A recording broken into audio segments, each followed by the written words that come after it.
Not content with changing cash ISAs, it now seems to have been confirmed that stocks and shares ISAs will also be changing. This comes from this release from HMRC, which was put out the day after the budget. I will say that none of this is set in stone. They will consult the industry first, as they say here. So it might not happen, but we're going to go through it anyway. So to recap, the Chancellor said that she would reduce the amount that you can put into a cash ISA to £12,000 from April 2027, unless you're over the age of 65. And her argument is that this will encourage people to invest. Alongside this, the following rules will be introduced to avoid the circumvention of lower limits for cash ISAs. So they're blocking the ways for people to get around these rule changes. This at first seems sensible. You know, if you introduce new rules, you need to look for ways to enforce them. But some of them really concern me. They would fundamentally change the way that stocks and shares ISAs work, and they would add lots of complexity. And I think really it's an overreach from the government. So there's a few ways that people might look to get around cash ISA changes. The main one is basically just hold cash in a stocks and shares ISA. Many stocks and shares ISA providers pay out cash to people that hold, or pay out interest to people that hold cash on the platform. So as an example, Trading 212 currently pay at the time of recording this 4.05%, and Vanguard pay closer to 2%. Lots of them do this, and in theory, you could just open up a stocks and shares ISA. You still have your full 20k allowance then. You could park the full 20k onto the platform, never actually buy any stocks and shares, just put the cash on the platform and generate interest inside of a tax-efficient account with a full 20k allowance and not pay any tax on that gain. But point 3 from HMRC looks to directly close off this loophole by charging anyone who holds cash inside of a stocks and shares ISA or innovative finance ISA interest on that cash. We'll look in a second at an argument as to why this may be sensible, but first let's just call this what it is: added complexity. So the stocks and shares ISA, which currently is a product that you can say protects investments from tax, well, apart from stamp duty in the UK and US withholding tax, but protects you from tax on most gains. With this rule, it then creates this bizarre situation where a stocks and shares ISA may contain tax and introduces this idea of being able to place charges on funds held inside of a tax wrapper. How are we going to administer that?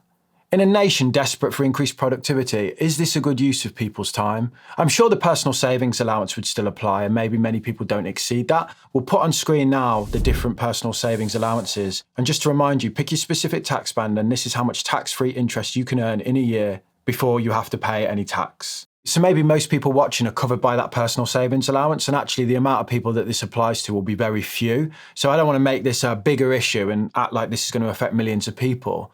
But what really concerns me about these changes is the precedent it sets. For future politicians to go, oh yeah, we're also going to add another charge for that sort of thing within an ISA. You know, where does it stop once they've got a taste for it?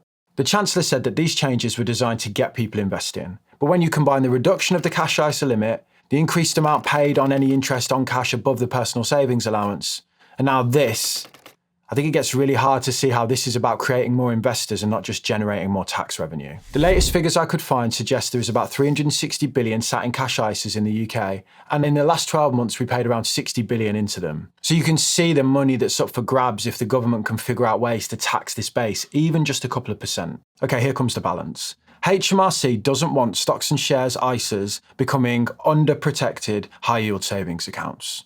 I always avoid promoting this strategy to you guys of just bang it in a stocks and shares ISA instead, because I know the regulator doesn't like it when creators do this. And I think they're right in their view, because this all comes down to how the money is saved, where it's placed. Many brokerage accounts put the money in different types of investment and cash savings vehicles.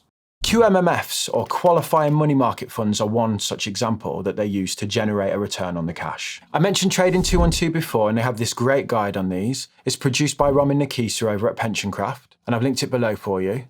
But at the bottom of the page is the detail that I think is relevant today. No deposit protection, a big point here. QMMFs are not bank accounts, so they're not insured under deposit protection schemes, which means you could potentially face losses in extreme market situations, although this risk is genuinely low due to regulatory controls. I will echo that and say that the risk of these types of funds collapsing is very small, and if they did, the world would have some big problems. But there is an investment risk here, and they are an investment product. They're not protected by the Financial Services Compensation Scheme in the same way that a cash ISA is. And I think promotion of a stocks and shares ISA just as simply a way of getting around the rules is wrong without that caveat and explanation. But Adding tax on interest in stocks and shares ISAs doesn't change that point either, does it? Okay, that's point 3. Point 1 is simple. They're stopping you from paying money into one ISA with a full 20k limit and then just moving it over to another. The thing that I think of here is that this could break the flexible ISA functionality of some platforms that offer multiple ISA types. They're going to need to think of how they unpick all that. But the final point, point 2, tests to determine whether an investment is eligible to be held in a stocks and shares ISA or is cash-like. I often hold parts of my portfolio that are inside my stocks and shares ISA in short-term bond funds.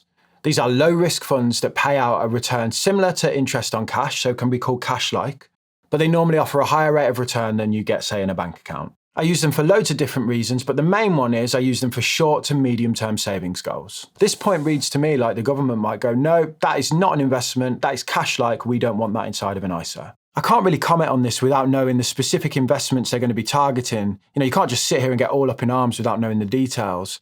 And I will say, on one hand, the government, when it introduces tax-efficient accounts, does have a right to say what they think should be in those accounts.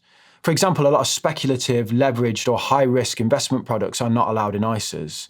But cash-like is not risky and speculative. And I don't personally need to be convinced to invest my money. Almost every single bit of wealth I have is in the stock market. Yeah, I hold bond funds for my own personal needs, and I'm not doing it to dodge rules, but if the rules changed, I would be penalised, under the guise from the Chancellor of encouraging more people to invest. When I get a dividend, that lands in cash. When I sell an investment, sometimes I wait before buying another one, and that money sits in cash or in a bond fund. People who want to de-risk hold bond funds. There are loads of genuine reasons to have a large cash balance inside of a stocks and shares ISA.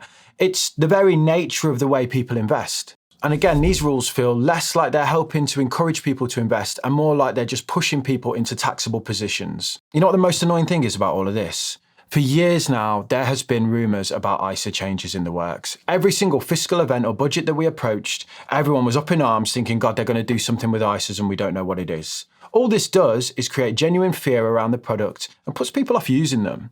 We finally get a little bit of closure. We get the budget. The Chancellor says, I'm reducing the cash ISA, and okay, we know now, we can get on with our lives.